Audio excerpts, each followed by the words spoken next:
Bienvenidos sean todos ustedes, queridos alumnos, apreciadas alumnas, al inicio de esta segunda unidad del curso Derecho Laboral 1. Estamos nosotros contentos de poder dar inicio a estas 4 jornadas, porque hemos dividido la unidad en 4 temas, en las cuales vamos a tocar aspectos relevantes de este derecho laboral. En la unidad número 1 hemos podido repasar algunos conceptos principales acerca de los enunciados relacionados al trabajo, a lo laboral. Hemos aprendido que el trabajo es una actividad netamente humana, no está producido por los animales ni por las máquinas. También hemos podido aprender en la primera parte un repaso a los principios del derecho laboral, entre los cuales está el indubio pro operario, los principios de supremacía o primacía de la realidad, y que nos ayudan, cómo no, a entender propiamente que el derecho laboral es un derecho de naturaleza privada, un derecho que va a vincular y a regular las relaciones que tienen el trabajador y el empleador. También hemos aprendido que el derecho laboral o derecho del trabajo se divide en 2 grandes grupos: el derecho individual del trabajo y el derecho colectivo del trabajo.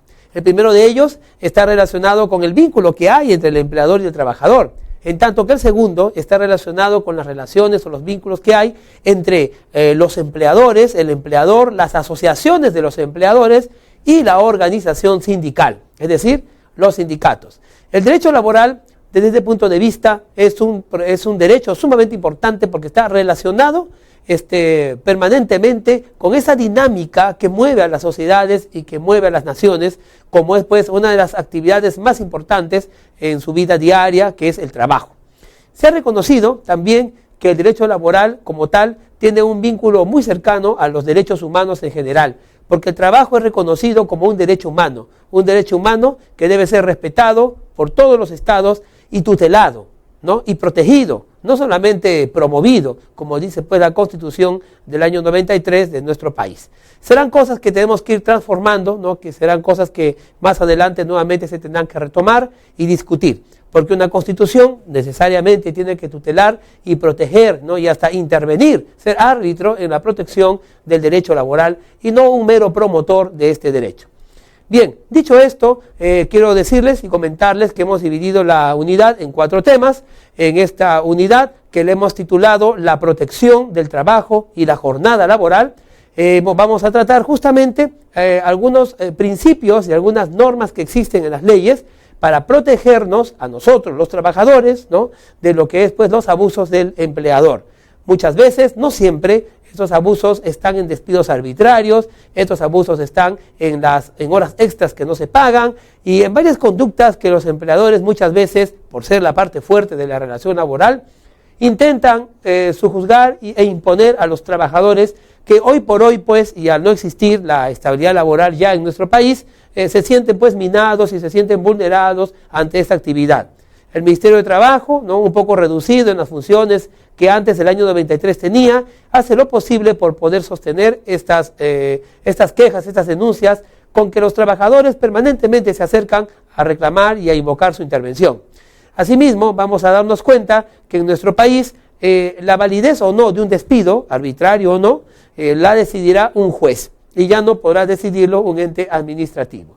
Bien, vamos entonces a dar inicio a esta unidad con el primer tema. Soy el profesor Willy Palomino, especialista en Derecho Laboral, y vamos entonces pues a iniciar con el tema número 1, que lleva por título Protecciones al trabajo y sanciones ante el despido. Vamos a empezar leyendo una primera diapositiva y luego vamos a poder compartir con ustedes algunos comentarios. Leamos juntos. Dice así: las distintas obligaciones que tienen los empleadores en la relación laboral hace que en el caso de un incumplimiento los trabajadores afectados recurran a la autoridad competente.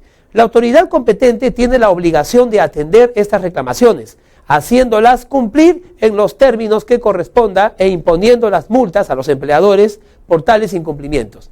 En este sentido, entonces, los trabajadores ante el abuso de los empleadores tienen expedita la vía de la denuncia.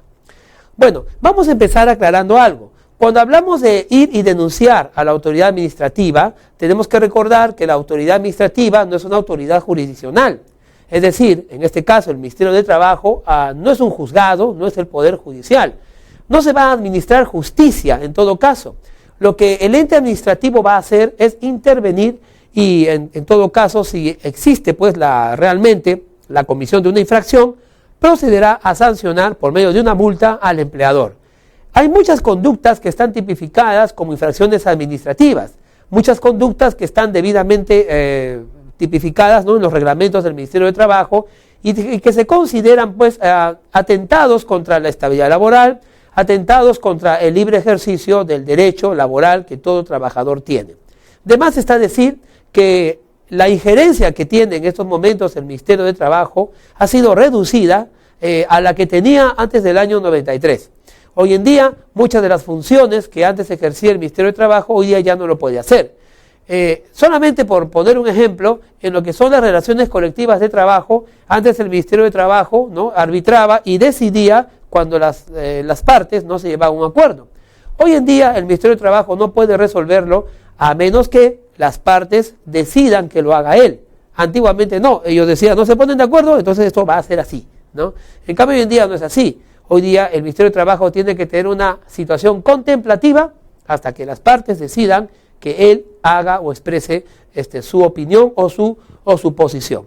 El trabajador entonces puede recurrir a la autoridad administrativa, puede recurrir al Ministerio de Trabajo para que éste pueda ingresar a inspeccionar, a ver si su queja es verdadera. Vamos a ver a continuación algunos actos que son considerados por la ley como atentados contra la estabilidad laboral o atentados contra el ejercicio libre del trabajo. Tenemos ahí algunas. Empecemos por esta. Dice, la falta de pago de la remuneración. Miren, esto es muy importante. Cuando nosotros explicamos el concepto del trabajo y del contrato laboral y del vínculo laboral, explicamos que existen dos obligaciones. Dijimos también que el contrato laboral es sui generis. La primera obligación es de que uno no vende un producto, ¿no? Un trabajador lo que ofrece es su fuerza física o su fuerza intelectual, ambas trabajo.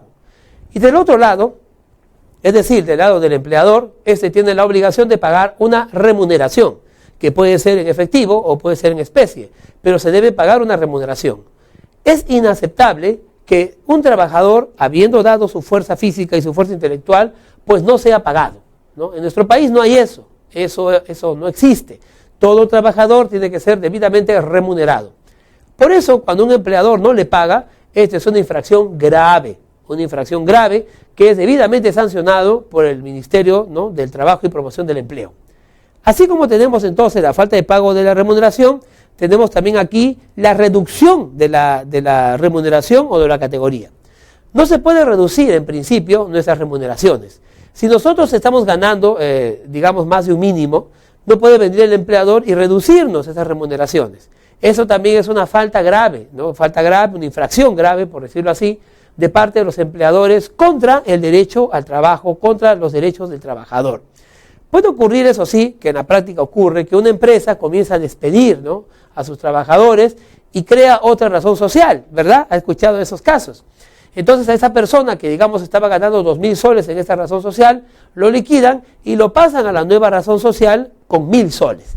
Entonces, de hecho, definitivamente, nosotros vemos ahí claramente que hay una reducción, pero la respuesta legal que nos dan es de que en esta empresa él ganaba tanto, pero esa empresa ya no existe y lo han contratado en esta otra empresa, y en esta otra empresa, que en realidad son ellos mismos, ¿no?, por supuesto, él gana tanto, ¿no? Han logrado cortar la línea, ¿no?, de estabilidad que había en una empresa, han logrado cortar el monto de una remuneración para luego pasarlo, ¿no?, a una nueva empresa, la cual muchas veces los accionistas son exactamente los mismos, el rubro es el mismo, el objetivo es el mismo, pero de esta manera, ¿no?, burlan a la ley y logran reducir, pues, considerablemente los ingresos que esos trabajadores tenían en la empresa que por A o B, ¿no?, ya quebró.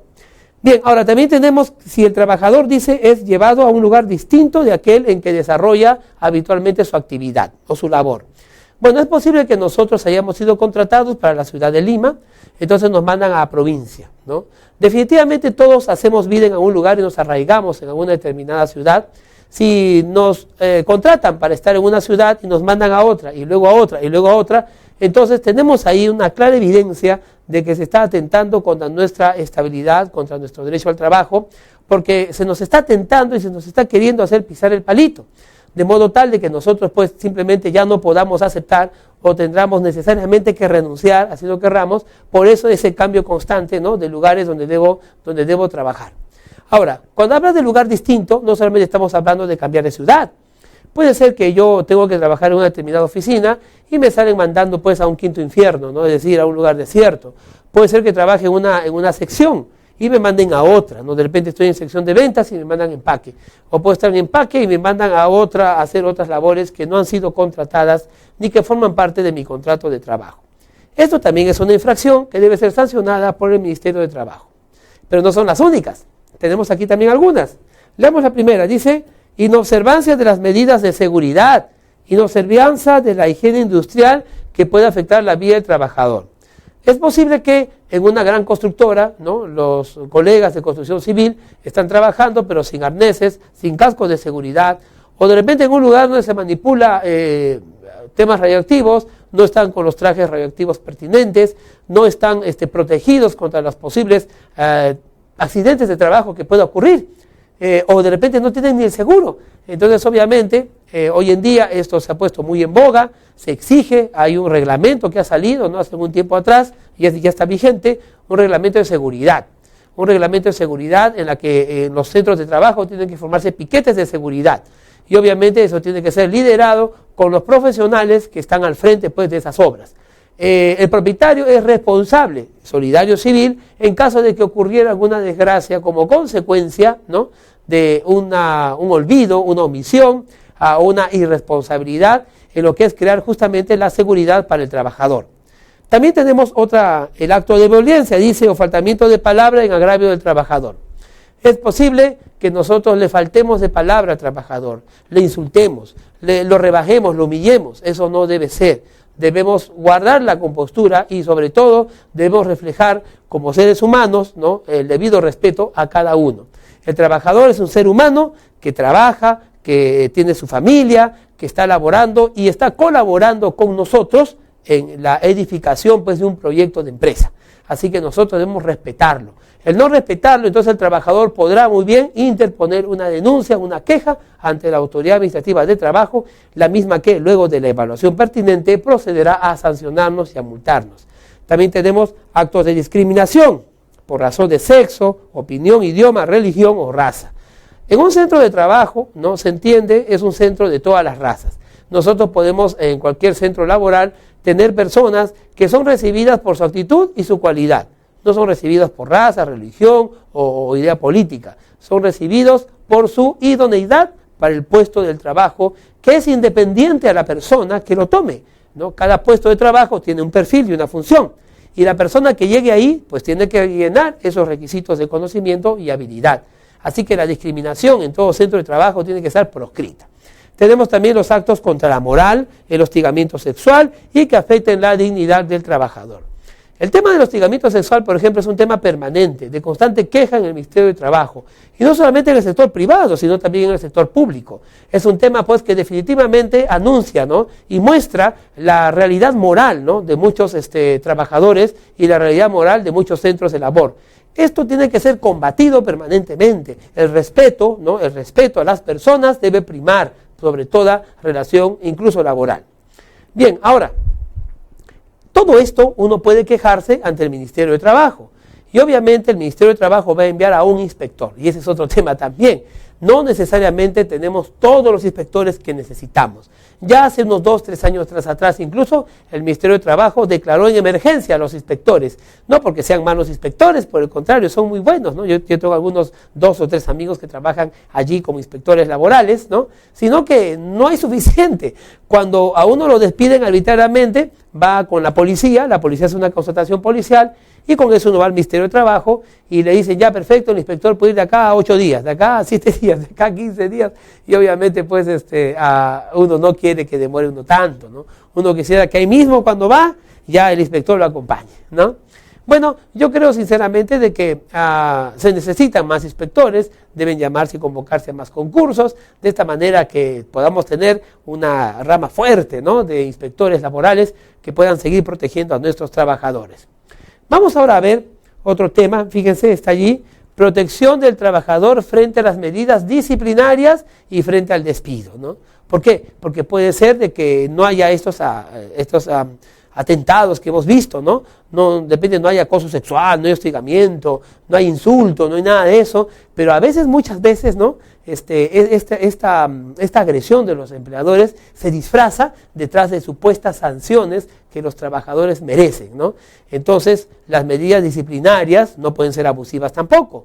A veces, para cansar a un trabajador, los empleadores lo disciplinan, memorándum, llamada de atención, solo porque quieren cansarlos, ¿no? Para que finalmente ellos renuncien voluntariamente y no puedan ya el empleador pagar la indemnización por despido arbitrario. Todo tiene su razón de ser. Bueno, en todo caso, ¿qué reflexiones podemos dar frente a las medidas disciplinarias? Por supuesto que el empleador tiene todo el deber y toda la obligación, ¿no? Y está en su derecho de disciplinar a los trabajadores malos, y por supuesto que los disciplinen. Y si hay que despedirlos, pues hay que despedirlo. Pero ¿qué ocurre cuando esto es malversado, cuando esto es distorsionado? Vamos a hacer algunas reflexiones sobre esto. Miren, en principio, el plazo que tiene el trabajador para accionar contra una medida disciplinaria es de 30 días. Se produce el incumplimiento, de lo contrario se produce la caducidad de su derecho. La denuncia ante la autoridad administrativa de trabajo tiene carácter preventivo y es para prevenir el conflicto laboral, ¿no? Entonces yo, señor ministerio, este señor está, ¿no?, está hostigándome aquí, este señor está provocándome, entonces yo quiero que por favor usted haga algo. ¿Y qué hace el ministerio? Simplemente va, inspecciona, le informa y se retira, ¿no? Es una actitud preventiva. No ha habido un conflicto laboral todavía, simplemente yo estoy, ¿no?, quejándome al Ministerio de Trabajo de que me están poniendo medidas disciplinarias que no son honestas, no son verdaderas, ¿no? Entonces, como ven, yo les decía al principio, el Ministerio de Trabajo tiene un poquito reducidas las actitudes o las facultades que tenía antes. Bueno, también si es por hostilización, por ejemplo, uno puede recurrir a un juzgado de paz letrado y puede pedir incluso una reparación civil, ¿no?, de 10 URP, para las reclamaciones salariales o los derechos laborales. Si es superior, se interpone la acción ante el juzgado de trabajo. Entonces, ante esa posibilidad de un despido o un hostigamiento, uno puede recurrir también a las autoridades judiciales. Si es un despido finalmente arbitrario, uno tendrá que recurrir al juzgado de paz, que ahora ya con el nuevo Código Procesal Laboral, ¿no?, ya pues conoce estos casos, hasta 10 UIT, antes no podía conocerlos, solamente lo podía conocer el juzgado de trabajo. En cambio ahora ya los juzgados de paz también ya tienen que volverse medio juzgados laborales, ¿no?, por no decir completo. Y esto es bueno, me parece, es una desconcentración de la administración de la justicia laboral. Aquellos que sobrepasen las 10 URP, los despidos, las reclamaciones dinerarias, los pagos de sueldos no pendientes de estos montos, y así eso sí tendrá que llevarse ante el juzgado laboral o juzgado especializado del trabajo. Bien, estas medidas son necesarias, por ejemplo, especialmente con el tema del despido, porque hoy en día sabemos que si alguien nos despide arbitrariamente, nosotros podemos quejarnos ante que querramos, pero nadie nos podrá solucionar. El único que nos podrá solucionar es el juez. El juez tendrá que decir, me parece que este despido ha sido injusto, así que tienen que reponerlo a ese trabajador a su centro de labores. Y si no quiere ser repuesto, entonces al menos tiene que ser indemnizado, ¿no?, con la famosa indemnización por despido arbitrario. Ahora, ¿cómo sabemos cuando un empleador, escúcheme bien, cómo sabemos cuando un empleador entonces está realmente siguiendo el camino correcto al momento de disciplinar o está siendo irregular? Primero, estamos juntos, dice acá, tiene que haber una medida disciplinaria material o del hecho, que depende de la acción u omisión que haga el trabajador y que le sea imputable a él y no a otro del centro laboral. Es decir, cualquier sanción disciplinadora o cualquier medida disciplinaria que se le imponga al trabajador debe ser interpuesta por un hecho que él haya cometido, no por lo que pensó hacer o por lo que pensó no hacer. Bueno, yo pensé robarme un costalillo de arroz, yo pensé faltar el día de ayer, no, esas cosas no hay. Ha debido faltar, ha debido robar, ha debido hurtar, ha debido hacer algo, ¿no?, un hecho material, real, genuino y probado, y que haya sido hecho dentro del centro laboral, ¿no? Si un trabajador se va, pues por ejemplo, a tomar unas cervecitas por ahí, fuera del horario de trabajo, un domingo, el empleador no lo va a despedir por haber tomado su cervecita, no allá. Pero obviamente si tomó su cervecita en el centro de trabajo, cuando él maneja una máquina que pudo haber arrollado a 800 personas, obviamente ahí sí, eso es infaltable, ¿no? Entonces no olvidemos, el primer elemento de una medida disciplinaria contra el trabajador es de que esa medida disciplinaria esté acusando un hecho que él haya cometido, un hecho real y material. Segundo, otro es el elemento personal, es que no basta que haya pasado eso, tenemos que ver si el trabajador, ¿no?, lo hizo a propósito O de repente fue culpa, o fue algún caso fortuito, ¿no? De repente el trabajador estaba llevando una grúa, ¿no? Alzando un fierro, una grúa, y cayó un rayo a esa grúa, y el fierro cayó y mató a 2 personas, ¿no? O el fierro cayó, no mató a nadie por último, el fierro cayó y se rompió todo esa tubería que cuesta millones, ¿no? Entonces no podemos echarle la culpa al trabajador. No basta solamente el hecho, ¿verdad? Él tiene que ser responsable y para eso hay que probarlo.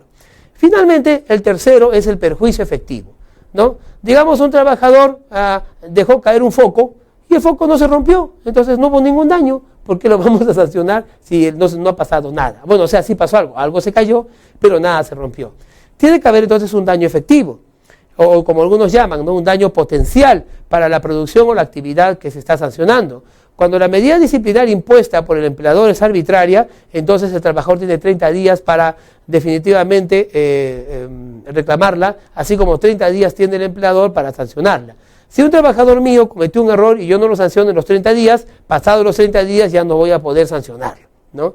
Esto es muy importante entonces. Cualquier empleador, ¿no?, que tenga un trabajador que cometió una indisciplina, tendrá 30 días para acusar esa falta grave e iniciar un procedimiento de disciplina o en todo caso un procedimiento de despido.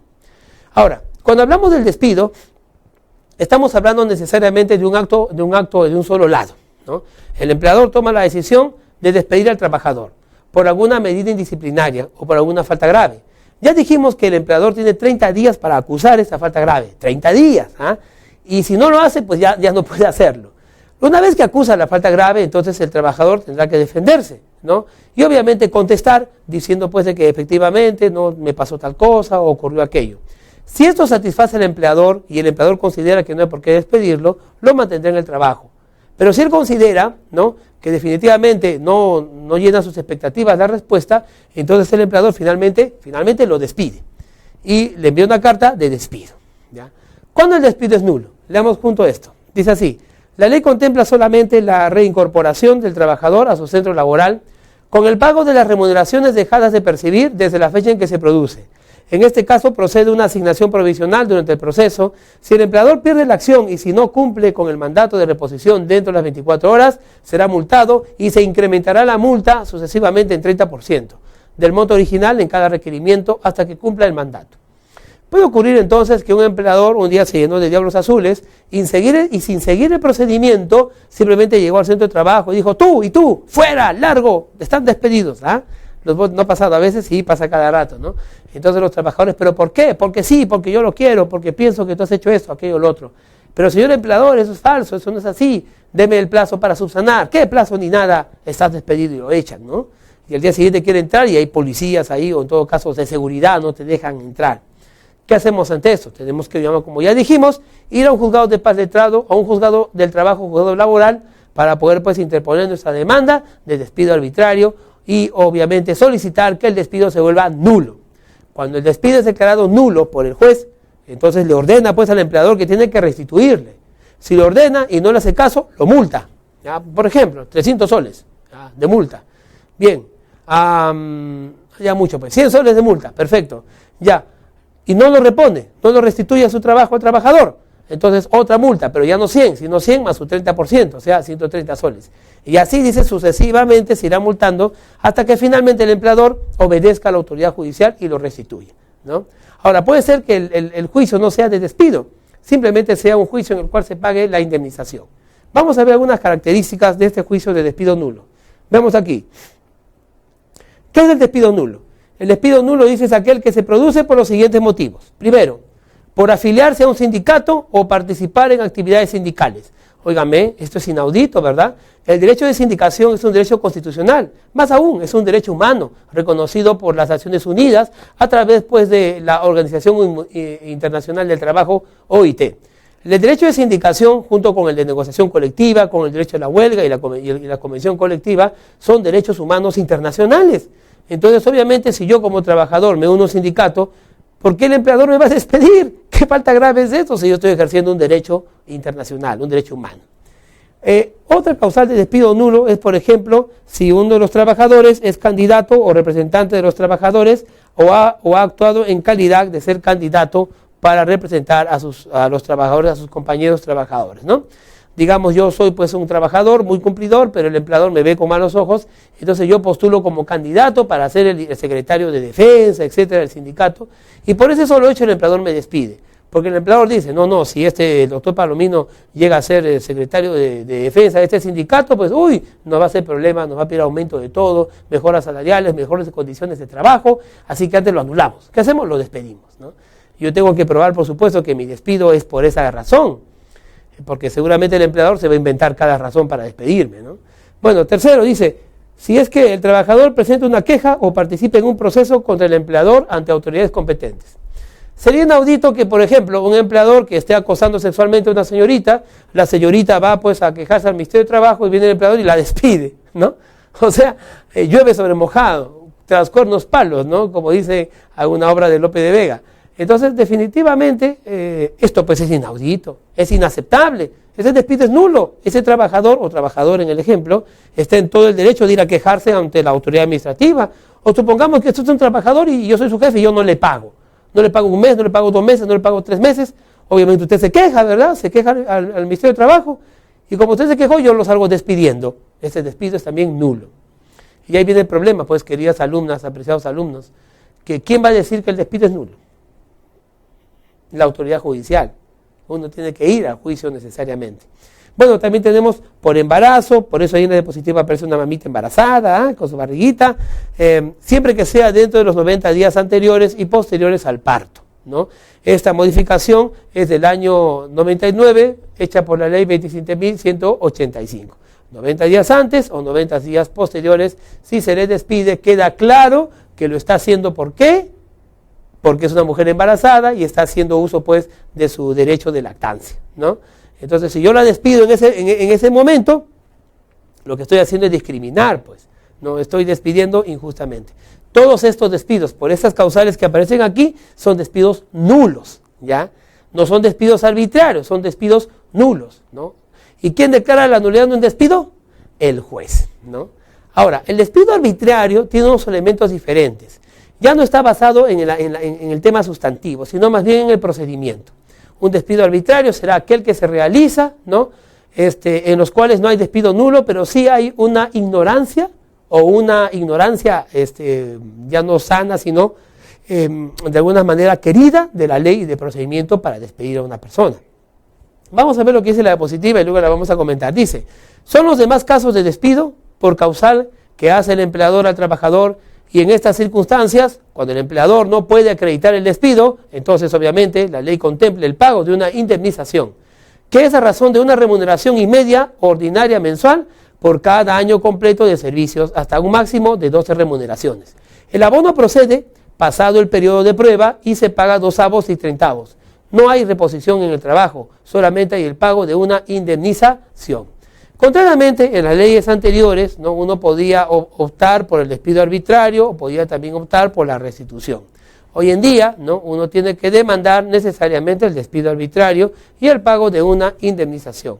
El despido arbitrario es casi su línea, su tenor, su constante, es que eso ocurre cuando el empleador, ¿no? Como dimos el ejemplo al principio del tema, despide sin dar ningún sustento y sin dar ninguna explicación, o dándola, pero posteriormente no cumple pues con el procedimiento, no cumple con enviar la carta de acotación de falta grave, no espera la respuesta del trabajador y luego pues manda de frente el despido. Ocurre cuando de frente manda la carta de despido. Son despidos arbitrarios, son despidos que no han seguido el reglamento, que no han respetado el procedimiento, ni le han permitido al trabajador hacer uso de su derecho de descargo. Entonces esto también tiene que demandarse. Sí, efectivamente, como usted lo oyó, también tiene que demandarse judicialmente. No lo resuelve esto el Ministerio de Trabajo. Usted ya, en lugar donde usted está, dirá, ¿pero por qué? ¿Por qué tiene que ir todo al juicio? Porque así es, porque se ha judicializado, porque desde el año 93 prácticamente, ¿no? Y con las leyes posteriores, Decreto Supremo 003-97-TR, Decreto Legislativo 728 y otros, definitivamente pues el despido arbitrario o el despido nulo lo tiene que declarar un juez. Ahora, el despido individual por falta grave o falta disciplinaria sí sería procedente. Vamos a ver qué dice. El despido del trabajador, dice, obliga al empleador que previamente le otorgue un plazo de 6 días naturales por escrito entregada una carta notarial o por medio de la policía una carta que en forma clara indique la falta cometida y la fecha del cese. Para que el trabajador se defienda de la imputación, salvo los casos de falta cometida en forma flagrante, que no resulte razonable ni para qué, pues no el otorgamiento de este plazo previo a defenderse. Si yo encuentro a usted, ¿no?, robándome en mi caja, que le voy a dar un plazo para que justifique por qué estaba robando, pero si ya lo encontré, ¿no? Pero si yo sospecho que usted ha robado, entonces le tengo que mandar una cartita, ¿no?, para que usted, y tiene que ser una carta que tenga pues fe de que fue llegada y entregada a usted. Por eso se envía notarialmente o con una constatación policial, etcétera. Hay diferentes formas de enviar, ¿no? Yo tengo que acotarle a usted la falta grave. Entonces usted tiene 6 días para responderme. La ley dice que respondiéndome o no, yo puedo proceder a despedirlo, ¿no? Bueno, en los casos de incapacidad, dice, debe dar un plazo de 30 días para que demuestre su capacidad para el trabajo. El empleador puede exonerar al trabajador de asistir al centro de trabajo mientras dure el plazo previo indicado, siempre que no le perjudique su derecho de defensa y le pague la remuneración por los días de la exoneración, que debe ser por escrito. Bueno, sí, efectivamente, puede ser de que yo a usted, ¿no?, le acuse una falta grave y lo cese. Ojo, no lo estoy despidiendo, lo estoy cesando. Entonces usted puede ir a casa, armar su defensa y contestarme. En todo ese tiempo yo debo reconocerle, no es que no le voy a pagar, yo le tengo necesariamente que pagar. Entonces, el derecho al trabajo es un derecho que debe ser definitivamente protegido por nuestras leyes y debe ser protegido también por nuestras autoridades. Está muy mal de que sea solamente la autoridad judicial la que pueda señalar o no la arbitrariedad o la nulidad de un despido. Pensamos que en los sistemas antiguos, donde el Ministerio de Trabajo también podía hacer esa calificación, se podía resolver más rápidamente estos problemas. No todo tiene que judicializarse. Siempre se habla de que el Poder Judicial está muy recargado de labores, ¿no? Y sin embargo, miren este caso, en materia laboral le encargamos pues que él decida cuando un despido es nulo o arbitrario, lo cual pues hace de los juzgados laborales uno de los juzgados más hacinados, ¿no?, en el Poder Judicial y en la Administración de Justicia. Gracias por acompañarme en este tema número 1 de esta unidad 2. Es una unidad que promete. Acompáñame en el tema que ya se viene.